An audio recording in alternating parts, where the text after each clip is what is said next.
I am going to start recording now. Just so everybody knows, before we start, we do record these sessions, and this is really to help anybody who was not able to join today in person because we really want them to value from all the wisdom that Dr. Kwakye will share with us today.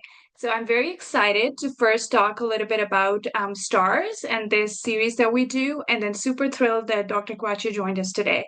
So just to briefly let everybody know, the American Journal of Surgery Student Resident Scholar Committee is AJS STARS. And I have the privilege of serving the chair, but I have awesome STARS members in the audience today too. And I don't want to miss anybody's. And I know we're short on time. So I won't go over individual people, but really this is an opportunity for us to come together and try to make academic surgery accessible for everybody. And so we do that through talks like this. We try to give people opportunity to peer review and write in AJS as well. And we organize sessions throughout the year. So we hope to see more of you for additional sessions during the year as well. So without any further delay, I will go ahead and introduce our esteemed speaker today, Dr. Gifty Kwakye. She is the Arthur W. Fleming Research Professor, Clinical Associate Professor of Surgery, and the Assistant Dean for Clinical Medical Education at the University of Michigan Medical School. Dr. Kwakye has also played a pivotal role in the establishment of the first colorectal fellowship in Ghana. She has done and continues to do amazing things in clinical, academic, and global surgery. And we are so fortunate, Dr. Kwakye, that you decided to join us today as our speaker. And we are so excited to hear all about your journey and to learn from you. You have the floor. Oh, thank you so much. Thank you. I was desperately sending my family a message to be like, it's being recorded, so everybody keep quiet. So hopefully everybody pays attention to that. And I really appreciate the invitation to be here today. And want to give a shout out to all the cool people I see, folks that I know, and then folks I don't know. Thank you for being here to listen and to support me. So I really appreciate that. I'm going to share my screen. Wait, this works again. So, I think I have a few number of slides, but I'll be going through these really quickly. And so not to worry based on the count. And then I'm going to leave some time for us to hopefully have a discussion. So let's see if that's what. Can you see my slides okay? Yeah, we see them great. Okay, perfect. Um, so I was asked to talk about my journey in terms of being an educator. And it spans quite a bit of time and space, geographic space. So I wanted to find a way to put everything together in a cohesive manner, whilst also sort of outlining how the process took place, recognizing that there are various folks on the meeting today who are in the process of figuring out their own path. And maybe something from my own story might be able to give you some guidance or some advice. So I do apologize if it seems as if it's all over the place, but to a lot of extent, that's how my life has been. So, oh, that's a cool thing. I have no financial disclosures. I will want to point out that I do call myself a lifelong learner. When I used to have a Twitter account, I guess it's called X now, the Twitter handle I used to have was lifelong learner, and I really believe in that. I think it allows me to stay humble and curious, regardless of whose company I'm in. And so I see myself as a lifelong learner. And I also want to emphasize that this is my story. I do not speak on behalf of everyone who looks like me, comes from where I come from, does what I do. I also recognize that I hold my own biases, conscious and unconscious, and I might say stuff that might seem exclusive, but that is not my intent at all. And if I say anything that seems offensive, I'm very always welcome to feedback. And so feel free to send me an email. I actually am very open to feedback if I say something that doesn't seem um, as consistent with what expectations are. So I want to start off by sharing um, some of my own process or my own journey in identifying what my long-term goals were to be or were going to be. So I came to Michigan in 2018. This was after doing a lot of my training in the East Coast. I'm originally from Ghana. I had been born and raised there, went to high school there, and then came to the US for college, primarily because I wanted to become a surgeon, actually a physician, and then also was in love with surgery at the time. And as a female in Ghana, then it was hard to pursue such a goal or a dream. And so I did come to the US and was in the East Coast. And for those of you who are in the East Coast, you know that it's a very special place, very, very different from Ghana. And I will admit that it was a very tough transition, a lot of culture shock. Um, yeah, missed home quite a bit, but it was also hard not only from a day-to-day living in the real world, but also hard just from an educational standpoint, trying to figure out how I fit in, identifying opportunities. It seems crazy to think that I didn't even know what a mentor or sponsor or connector were until I got to became a faculty, but they were just not things that were very familiar to me. I think that was part of the hidden curriculum when I was going through training. I was fortunate to land at Michigan, which has been an awesome fit for me. And what I'm sharing right now are the slides from my first launch meeting. So Michigan has this very special thing for early career faculty where you are assigned a team of mentors and then they meet with you every 3 months to help you identify what your goals are, help you with it's not only in terms of your career goals, but also your research, your family life, handling complications, making sure you're meeting all the criteria that you need for promotion purposes. So this was my first launch meeting. I was really excited. There were a lot of big wigs in the room. I was fortunate to have the chair of surgery, along with some of our senior associate deans in the room, all there spending an hour trying to help me figure out what next. So these are slides directly from that presentation I did that day. Um, this was my 3-year overview, and I haven't changed any of the words on this. The first month, I really wanted to focus on not getting lost. And then the next 6 months, I really wanted to understand what Michigan was. Of course, when you interview at a place or take a new job or apply to a new program, whatever stage of life you might be in, um, they tell you, everybody tells you the most fancy things possible about their program. I guess it's like dating to some extent. It's until the honeymoon period is over that you're like, oh shoot, what have I gotten myself into? And I might not have known the other person that well or the program that well. So I was really curious if everything I had heard about Michigan was really true. And so spending those 6 months doing that.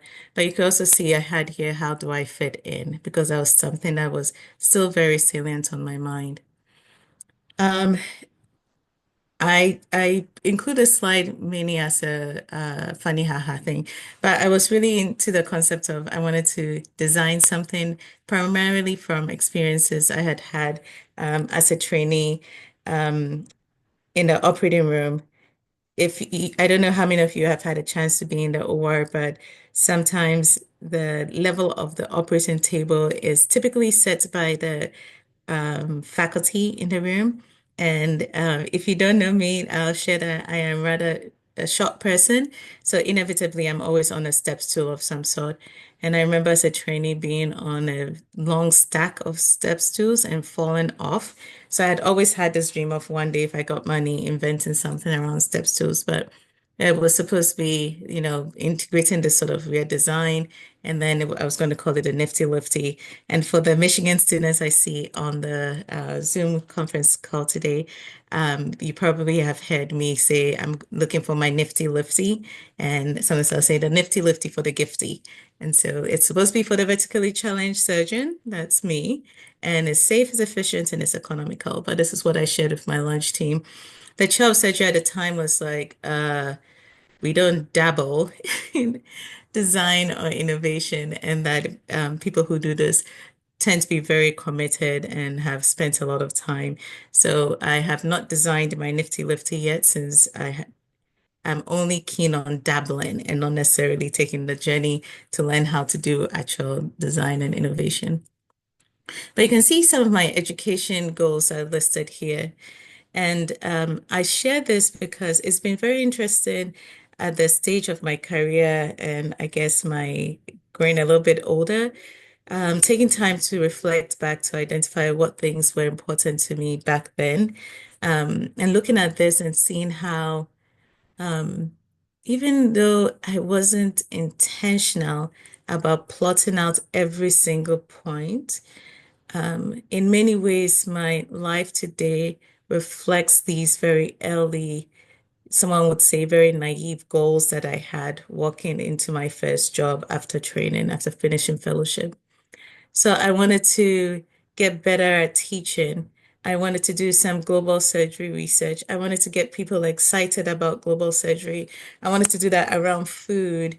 I wanted to teach students, technical skills in the operating room, but during orientation time, how could I spend time doing that? And I wanted to mentor folks who look like me or came from backgrounds like me predominantly. And those were things that were very, very core to um, my goals or my desires, again, as a new faculty. And then in terms of personal development, I wanted to take classes on public speaking. You find that the best class is actually being made or volunteered to give talks, and over time you get more and more comfortable with it. But I had always been very conscious of the fact that I had an accent. I didn't think I spoke well, and that was truly because I had heard other people comment on either not understanding what I said, or making fun of my accent, during the time I spent here in the US. And so I always had this like just consciousness about the way I spoke and how probably that meant I couldn't do any public speaking. But being a leader, I wanted to take classes on how to mentor. I wanted to learn how to swim. I was sharing with a group of newly admitted students to Michigan that even though that has been on the agenda for how many years now, I still don't know how to swim. And I wanted to make wellness a priority. And that's still a work in progress. So these are some of the things I've had the opportunity of doing over that course of time. A lot of it thanks to my launch team, which was very intentional about identifying opportunities for me to get involved in the medical school. Now, for those of you who have some education background, you might know that we usually split it up into undergraduate education and graduate education. So residents, fellows are more on the GME side, and then medical students would be the UME side. And I remember being asked, "Oh, which group do you like? Do you like UME or GME?" And I was like, "Oh, the students usually I get along really, really well with students. I think in some ways." Um, it's not that I don't take myself seriously, but I'm so curious about how things work. I um I think again I mentioned at the beginning this desire to be a lifelong learner. So it keeps me so humble. And so it's easier for me to get along with medical students. Than it is in terms of residents, although I love my residents too. But I've always been attracted to the UME space just because I enjoy the challenge of being around medical students who are always asking why and trying to push your buttons a little bit. But I got to do this doctorate to be a doctorate faculty, which was an incredible, incredible joy. And then with one of our residents, we created an anastomosis group. Anastomosis is a near-peer mentorship family where you have a faculty with a resident in their lab year paired with an intern and a new intern coming in. So we have a team structured around them to help as they sort of transition from being a student to a resident. And then also on the team, we usually will have 1 to 2 medical students. And it's been amazing seeing students that I've gotten to work with and get to know really well over the course of many years within doctoring or within anastomosis, then go on to choose surgical careers. And I get to operate across the table with them, and that is really awesome. Of course, I am proud of my students, regardless of what they choose to go into. I'm always heavily trying to push colorectal though, because there's nothing more cooler than poop, and you all know it. So, and I have absolutely, even though most of my education really started, someone would say small and intimate. Over time, it has progressed to be a little bit more on a larger scale. So finding myself a collection director for our surgery program for a couple of years, and then now in my assistant dean role. But I have enjoyed every single aspect of it. And not only in terms of the work I get to do with my students in the clinical spaces, but also going to helping them with their research projects, being present when they give their first presentation at the national conference. Um, I have loved seeing them go through the residency application process and being there through the tears, the ups and downs, the development of ulcers, the extra eating of sweets. We've done it all together. And then we've also had a chance to celebrate at the end when finally on match day they find out where they're going. And that has been a joy. I think something that was incredible too was during COVID. Um, I think for a lot of folks who might be in programs where they don't have any mentors, I think COVID and the booming of virtual platforms certainly opened doors for people to reach across institutions and then to seek mentorship in other spaces. And it's been an incredible joy for me to get to know people outside of Michigan, not only in the US, but in various countries internationally. Um, it has been, again, such a great learning opportunity for me because I have learned about resilience, I have learned about determination, and I've gotten to celebrate those folks too on their path. Now, one of the most incredible things I've had an opportunity to take part in is the development of Ghana's first colorectal surgery training program. And this, I would say, I would call it a dream deferred. When I left Ghana as a high school student, oh, after completing high school, um, I wanted to become a physician. I wanted to be a heart surgeon, a cardiac surgeon, because I was like I was a romantic fanatic, and could be cooler than the heart. I was just like to hold someone's heart in your hands. That I thought was like the epitome of love. Of course, in 10 years, quickly got that out of me. Um, but the other thing I wanted to do was become Minister of Health. And I've always believed in dreaming big, dreaming really, really big. And that if you don't really get there, at least you get somewhere close. And my whole goal was to get done with my training and go back and then practice in Ghana. And for those of you who know me, you might have heard me say frequently that life changed in uh, beautiful but complicated ways, such that I find myself here in the US still practicing instead of being back home. And so this opportunity to work with the Ghana government in creating a colorectal surgery program was felt like a dream deferred, felt like in many ways I was having an opportunity to be a minister of health, but um, through something clinical that I enjoy, but having not needing to be on the ground in Ghana to do so. Now, the reason this, let's see. So this slide here just shows a little bit of research that we had done in Ghana and why we actually decided to focus on um, colorectal capacity training around that. And you see here that this, let me see if I can move this out of the way. So this slide here shows some barriers to colorectal cancer screening. They were seeing increasing numbers of colorectal cancer cases in the country. A lot of them, as we would expect, are system level barriers where it's like cost, um, patients not knowing about the treatment. But what was interesting to us was that even if a patient knew that they needed to get screened, there was a shortage of trained providers to conduct screening. And then if they needed any follow-up invasive procedures, there was a shortage of, and these were considered major barriers to getting their care. The cost is a big deal, and the hope is that we might be able to gather data in order to inform the rise, figure out what the incidence of colorectal cancer is, and then allow the government to do some work around that. And I think I saw Erin on the call. Erin Kim is one of our amazing Michigan students who is helping us with some of these goals, trying to drill deeper into some of these issues. Um, so these are primarily the barriers we're sort of tackling. So the distribution of colorectal surgeons in Ghana several years ago, I think we started this work in around the COVID time, 2020.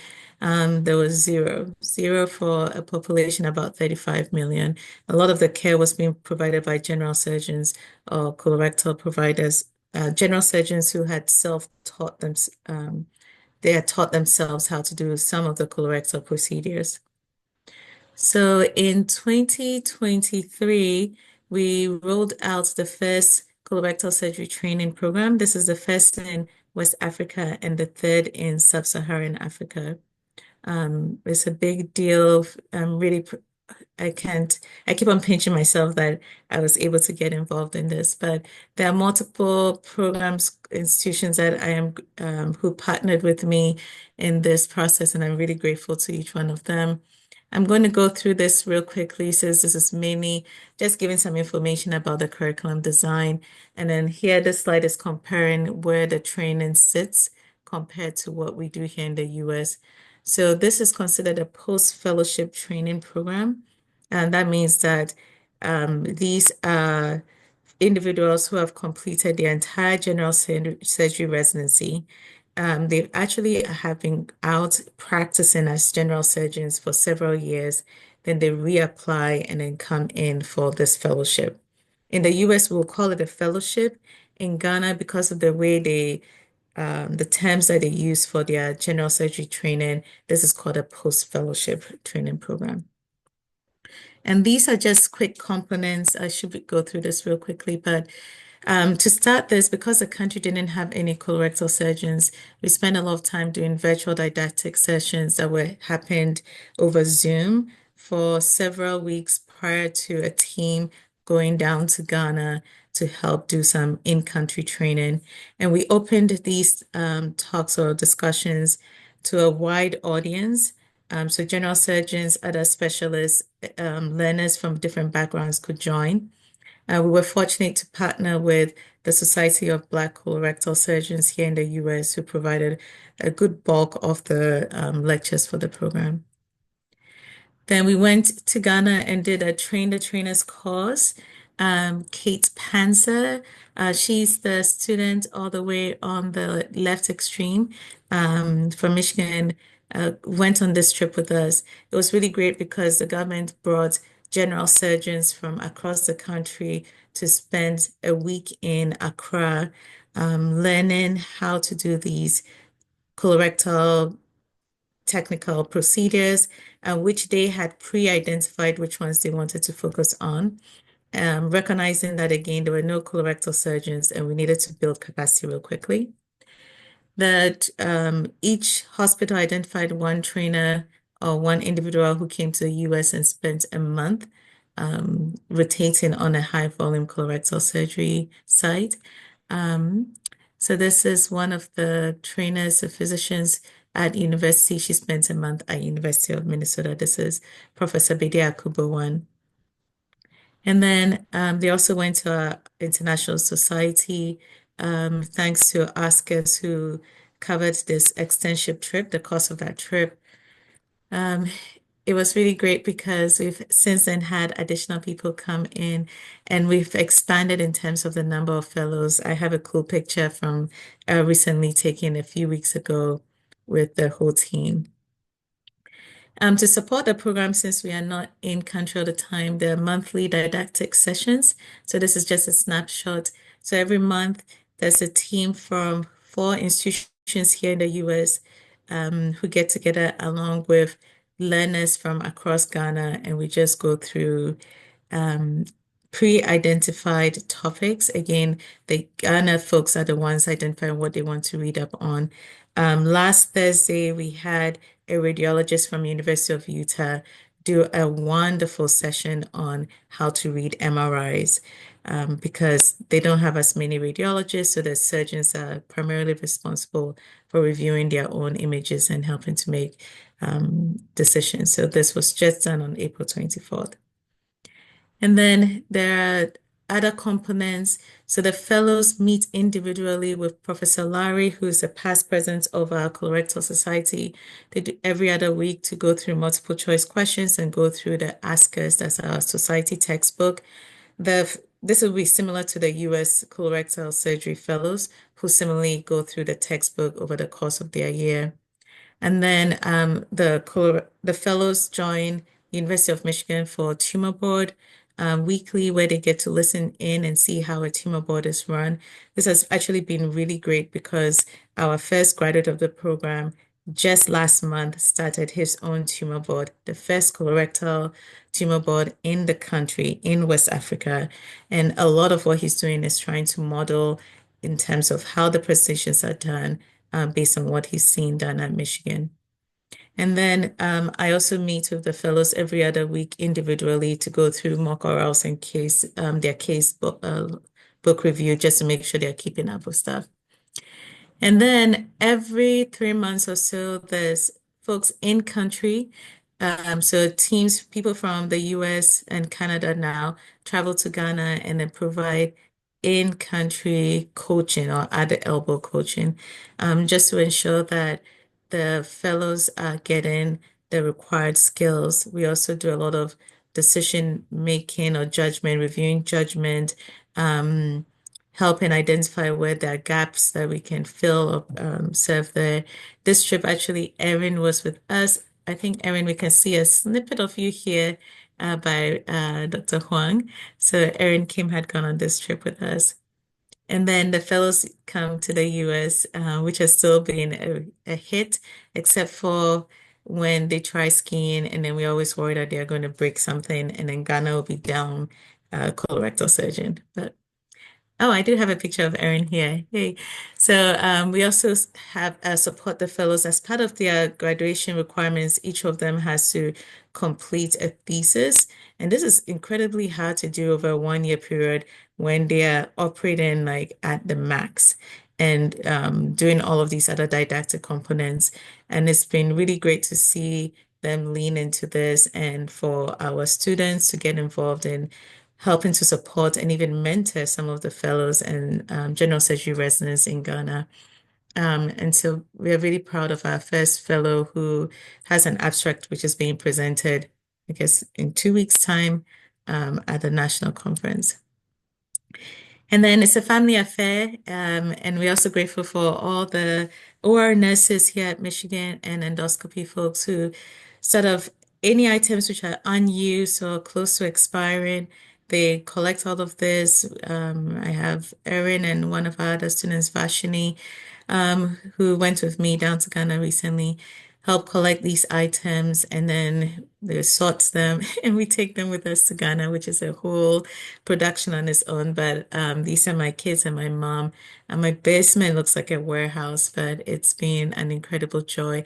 I'm trying to teach the kids what these items are, but they are at some point they always get like exhausted or bored, and then they either start playing around with the things instead of really paying attention. But it definitely has been great. And here you can see our current fellows, and I'm almost done. So Dr. Abedino has graduated. He graduated last November. He actually finished in July, but his graduation ceremony was last November. Dr. Abedino, the cool thing about the way the government or the Ghana College has set it up is that the trainees that are coming through hail from different parts of the country, and they are each returning back to their actual site where they live with their family and where they practice. Most of the training happens in Accra. When we are down in the country, we sort of like have all the fellows congregate at a particular hospital, and then we try and do not only training for the fellows, but then for general surgeons who are also in the place. So a lot of the training has happened at Comfort Noche, but primarily the fellowship is situated in Kolibu. Dr. Aja, one of the few female surgeons in Ghana. We are very fortunate to have her as our second fellow. Interestingly, Dr. Aja works at a regional hospital. So this is a level below the teaching hospitals. It would be similar to if you said you worked in a community hospital. So it's very interesting as we think about having a graduate now going into a regional hospital, which doesn't have as much of the usual support systems, and how do we navigate that? And then we have a third fellow, and it's amazing because the fellowship has only been in place since 2023. So to have a third fellow already, Dr. Kumasa, um, we are really excited about that. The cool thing about Dr. Kumasa is that I met him first in 2020, when he was a general surgery resident, and we had gone down to do the train the trainer course. And I was just blown away and so impressed by him that I've been bugging him and talking all about poop to him. So to have Dr. Kumasa as our third fellow is just amazing. And but Dr. Kumasa is going to be staying in Accra. So right now we have the fellows distributed in three, or they'll be providing care in three particular regions of Ghana, but these places provide the care to the entire country and neighboring ones.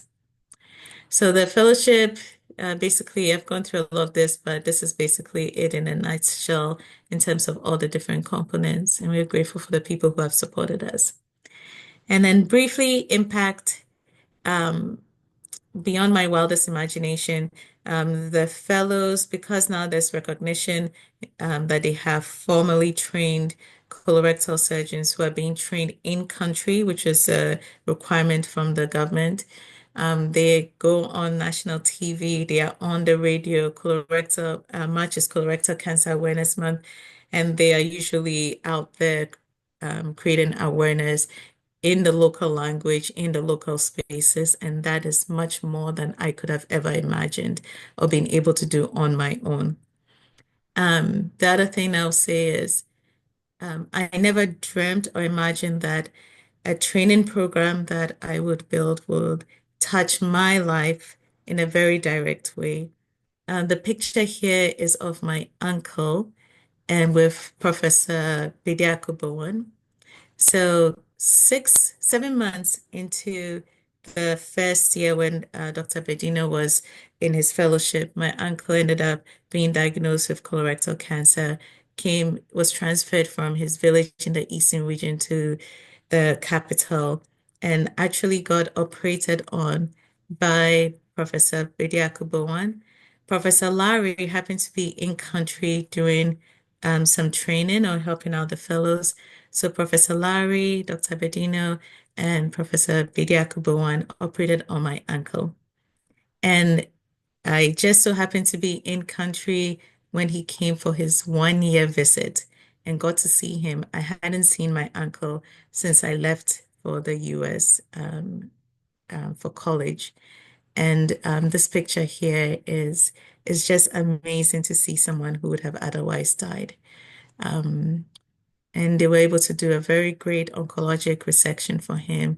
And he's cancer-free, which is amazing. It's really amazing. So I've learned in many ways, again, all of these things, all of these values that we know in other spaces, but are very true here. Just being grateful. Again, humility. I will emphasize that. There's that sense of being humble. I've also learned how to fail well. The work done here in this space, in any space, is tough. It's really tough. And sometimes we do, or I do things that might not necessarily fit, but being open to correction, again, I think that ties to humility. I will end by saying all this seems cool.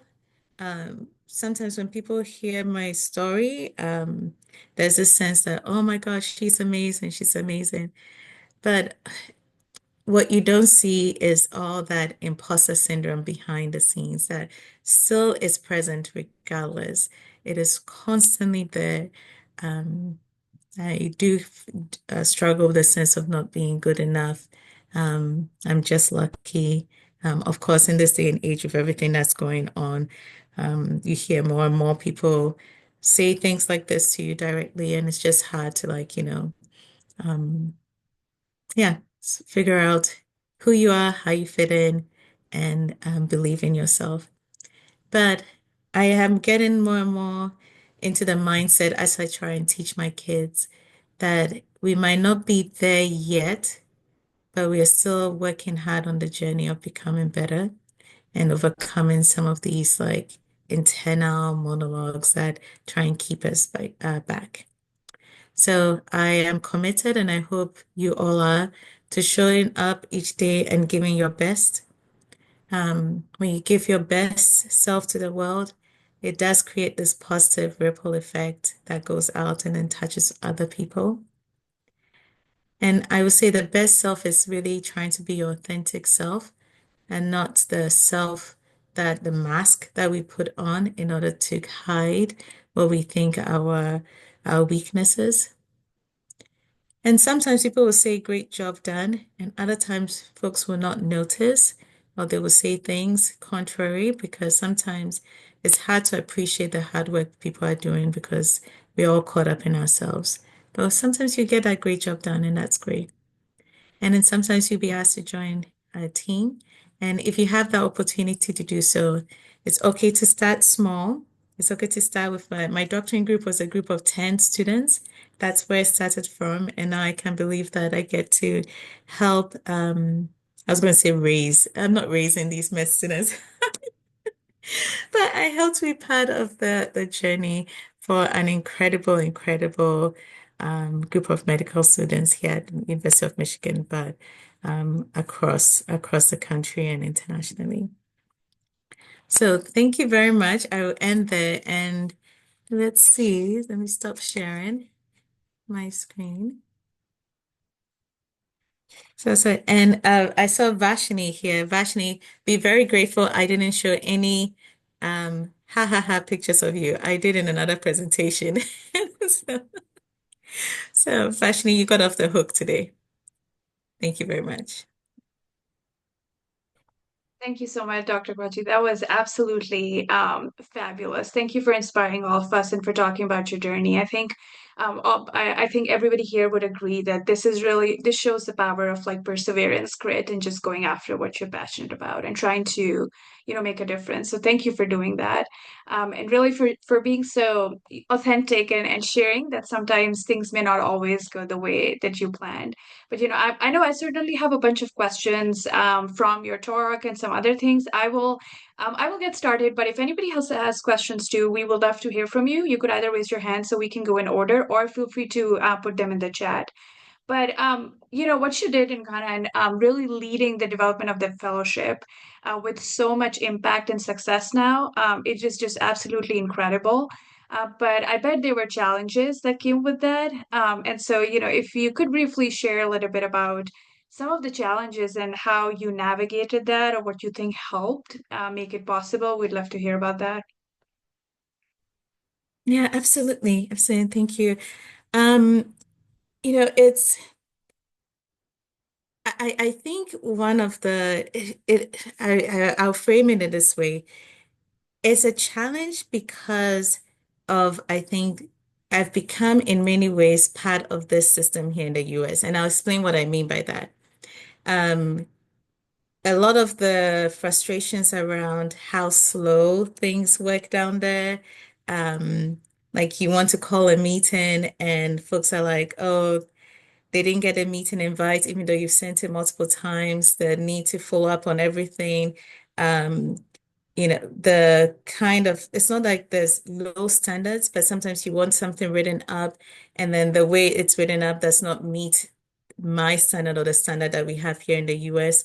And so those kind of frustrations, like drawing up the curriculum, giving someone an assignment, some of our partners an assignment and saying, hey, I need this back tomorrow. And then it's like 3 weeks later on, and we still don't have that. And I think initially it used to be frustrating, and I thought of it as a barrier or a challenge. But I think really what it reflects is differences in cultures, and that in many ways, the way we operate here, we're used in the used to in the US to have this instant, we have all the resources, we are trained a certain way, we our sense of immediacy, urgency, everything is very different. And so we go into a different culture and we try and impose those same systems and those same expectations. And I think it's where they rub against each other, that tension. So I wouldn't call it necessarily a challenge. I think it was more of the need for finding a way to integrate two very different systems and respectfully learn as we're also teaching. Of course, there are some things that transcend culture, like money. And so I am very fortunate to have an incredible team that goes down with me. I've had students who go down, Erin and Vashni. Vashni disappeared. She doesn't want me embarrassing her anymore, so she disappeared. So I've had them go down, but getting even the money for them to go is so tough, and they all have to Oh, I feel so bad because it's almost like they're begging. They have to go all these places to beg to go down there. Um, it would be great if we had faculty from the US and from Canada on the ground every week to support the folks there, but that costs money. There also is the issue around the insurance system. So patients pay out of pocket for everything. And so imagine here in the US, you are trying to learn a skill, a technical skill, let's say laparoscopic gallbladder. And then your patients, it will cost your patients 10 times more to if you did a laparoscopic versus if you did an open. And so patients are going to go with the open procedure if they can afford it instead of going laparoscopic. So we are training folks, we're bringing in all these cool things, but patients just can't pay for it, which makes it hard for the learners to get the reps that they need in order to get really skilled technically within a short period of time. So I'll say those are some of the challenges. Oh, and the one thing, since I can see Erin's on the screen now, is Wi-Fi, internet. Erin and I went down to Ghana to do this cool project where I was like, it would be amazing if we could use AR, VR technology to extend the training. You might have seen in some of the pictures, sometimes there are like 15 to 30 people in the OR. And none of them can really see you're doing an anal rectal. Nobody can see into that anal canal in this dark hole. But they're all in the room and they're going to walk out and say they learned how to do a procedure, but didn't actually see or comprehend anything that happened. So we're like, oh, we'll use AR, VR technology. But I feel to appreciate the fact that even in the big teaching hospitals, there is no Wi-Fi universally. The Wi-Fi is only for the C-suite. So everybody buys their own data plan and they carry that around with them. And so doing any kind of transmission, video, anything depends on if someone has data and then how fast their data plan is. And yeah, we walked in and it was a field experiment. I think we still haven't like launched that because it's like, yeah, we fail to account for the fact that Wi-Fi is not universal, something that we take for granted here. It's not universal. Yeah. That is absolutely incredible. And I think it's nice to see that you'll work together. It's awesome to see some of the students here too who've had this opportunity, how you navigate these challenges. And you laugh about it a little bit and try to come up with a solution. So that's awesome. I want to make sure we get to Lamario's question, which is related to kind of what you talked about, but how to get everybody on board with what you want to do, especially when it involves possibly a significant financial investment. So, if you wanted to talk a little bit about that. Yeah, that is a great question. When I started in 2020, actually started working with one hospital, Confanoche, and due to a lot of financial issues, it was hard to expand or even like develop the curriculum on any basis at all. What has been really great in this instance is that we are working with the government, and so it's almost like a top-down thing instead of a bottoms up. And so that provides some of those resources. I also showed you all the supplies that we take down. So typically when we're going down, we have 10 to 20, 50 pound bags each of supplies that we take down to help support the training that we're doing. A lot of times we try and use like, we know they won't have access to stapling devices, which we use a lot here. So they still do hand sewn. They'll try and use the same resources that they do typically. I think the key thing is trying to teach people how to reason in terms of clinical reasoning, which cases to operate and which ones not to, similar to what we would do during residency training here.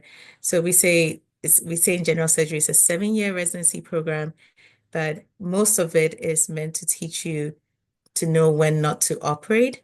And so that's really the focus there. How do we help them with that? Um, and then when it comes to the hope is that if they can catch things early on, then it reduces the financial burden to patients in the long run. Because it's when things get out of hand, stage 4, or they come in perforated and other issues, that's when the cost goes up. And the work that Erin is doing, the hope is that we'll collect enough data to convince the government that this is an issue that is worth including colorectal cancer, at least, as one of the things that's covered under the National Health Insurance System. Um, Breast cancer is covered and cervical cancer, but colorectal is not, and it's purely a numbers thing. So we can create and capture all of that data for them. I think that would be helpful. But that's a great question. Oh, and I would say we've just started and we're waiting for the papers to be done, but recognizing that we need extra funds, we've started a not-for-profit. So that is, we're waiting for our final approval and we can start raising funds to support some of the work that we're doing. Awesome. That sounds really great. And thank you for, all the things that all of you do. And awesome. Shout out to the students too who get to experience this. Back to you, Dr. Kwakye. I bet it's really awesome. Dr. Kwakye, I do want to ask you about Violet Surge and what is the story of that? For anybody on the call who doesn't know, Dr. Kwakye has done great things. Obviously, she was featured in a video on, or a campaign rather, on International Women's Day a couple of years ago, and that had mentioned Violet Surge and also how not to, know when you shouldn't take no for an answer and keep pursuing your dreams. If you wanted to talk a little bit about that. Yeah, yeah. It's so interesting because after that video was shown, my husband, my loving husband, who's so terrible at giving gifts, ended up getting me this necklace called with Violet Surge on it, but it's such a cheap thing. It already got rusted. I'm so trolling him on this recorded video. But in any case, so the Violet Surge, so Violet actually was my mom's nickname when she was in school. My mom didn't make it past elementary school. She was one of 11 kids. Her dad wasn't really involved in taking care of them. So my mom went to live with other people as a house helper since she was young. But I remember when she first told me about this nickname Violet, she was like, oh, she used to be so good at school that her friends in the village where she grew up would say she was unique. She was like the flower, the violet flower. And when I heard it, it just stuck with me. Also, the sense that someone who was so smart and had all these dreams and goals could not pursue it because of financial and cultural. You wouldn't believe it, when I was growing up in Ghana, there were um, documentaries, there were advertisements on TV asking dads to allow their girl children to go to school. And so even during my time growing up, it wasn't as common to have girls in school. So you can imagine my mom's time, what happened there. So that's where Violet comes from.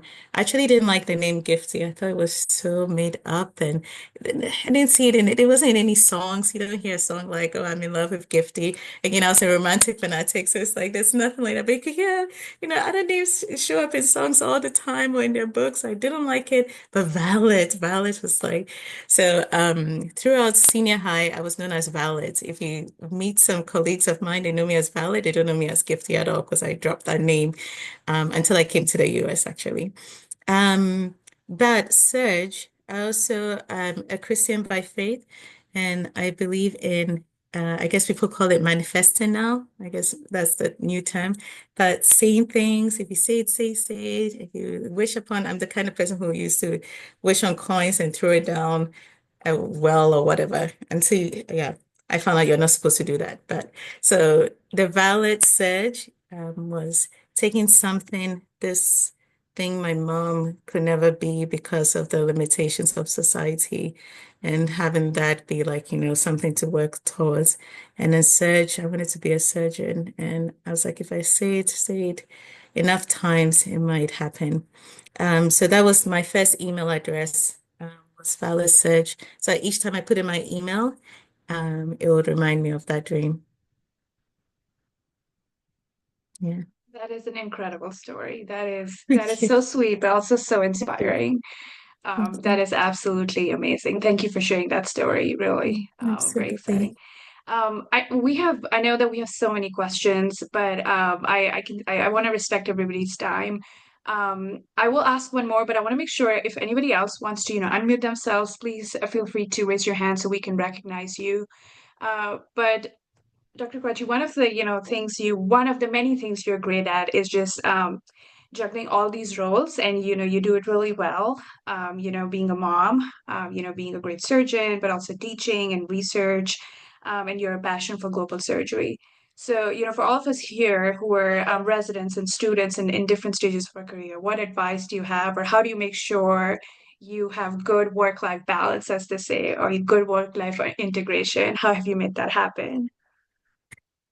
My gosh, it's one of the things we're still working on. I'm terrible at it. Yeah, when I showed that launch team that plan, the 3-year plan and all of that, you can see a lot of the personal goals. Most of them have not been achieved. There was wellness on it. There was like rediscover my love for writing short story. I don't think I've read even a novel in ages. So I haven't been able to do a lot of that. I think this is where I'm really inspired by our younger generation, the residents and the med students, because I think if anyone is going to help us rethink about our priorities and what is important and putting family and even ourselves first, it is the folks that I have an opportunity to learn from each day in these various spaces. Um, I talked about culture, I talked about norms. I think this sense of working yourself until you drop dead, that used to be something cool and a badge of honor, something to strive for in the past. And I don't think it is something that we need to continue. That's a tradition that we could get rid of. And I hope the newer generation helps us do that. Um, I think as my children are growing older, um, if anyone is guilt tripping me into being more present, then it's certainly my kids. The other day I was telling someone, wow, it's different now that they can talk and they know exactly what to say and how to say it to make you feel so guilty and so bad. It's just like, no. When they were younger, they would just like cry, but you're like, "Oh, I don't understand that. You're just crying. I'm gone." But now they're able to put it into actual, so I think if anyone's making me want to be here, to be intentional about being around, then it's my children. But that's to say, I haven't figured this out at all. I'm still a work in progress. Well, once again, thank you so much for, really sharing with us how to do great, but also that it's okay to, learn as you go. And so, your journey has been so inspiring, Dr. Kwakye. It's really for showing us, how to overcome challenges and still, being persevering and how important grit is. So we really do appreciate you coming and talking to us. We had so much to learn from you. This was such an incredible talk. And I just want to make sure that if you have any more, comments before we end this call, I just want to make sure I give you an opportunity to say something else before we end this call. Yeah, I do want to say this was precious. As if you can tell, I'm a little bit exhausted. It's just been I'm coming off call and it's been a long no sleep overnight. But it was important for me to be here because I think it's moments like these, surrounded by people who are equally passionate, equally carving their paths, who will do greater, much, much greater. Not like I've done anything great, but will do such great things. It's just amazing to be here with each of you. And again, there's so many folks in the audience here. I can go around and call names and give shout outs and all of that. And if I haven't mentioned your name, it's not because I don't care about you. It means so much to me that you took the time to be here. Um, Wherever you are, whatever you're doing awesome. Just keep at it. It will work out. Sometimes it takes 20 years before a dream is realized. And when it is realized, you'll be better prepared, you'll be equipped, and you have this, it will be fulfilling, even more fulfilling than if that dream occurred right now. I think that's what I can leave you with. That is absolutely amazing. Thank you so much for inspiring all of us. Your journey, your talk, and everything that you shared with us, I think will stay with us forever. And so we'll definitely keep everything that you told us in mind moving forward. So thank you so, so much for joining. And I want to make sure I thank everybody here who also took time on what day is it? It's Monday. Yes. Monday evening to join us today. I do want to give there's the stars is a group effort. I want to give a shout out though to some people, Jen, Karen, who helped with our social media post, and Isaiah, who helps some run of the logistics. So thank you so much. All of you are awesome. And Dr. Kwakye, once again, thank you. We are so honored that you decided to join us today. Thank you so much. Thank you all. Hopefully, I'll Bye. see you somewhere cool. Absolutely. Hopefully, nice. All right. Thank you, Okay, everybody. Take care. bye. Have a good night. You too. Bye bye.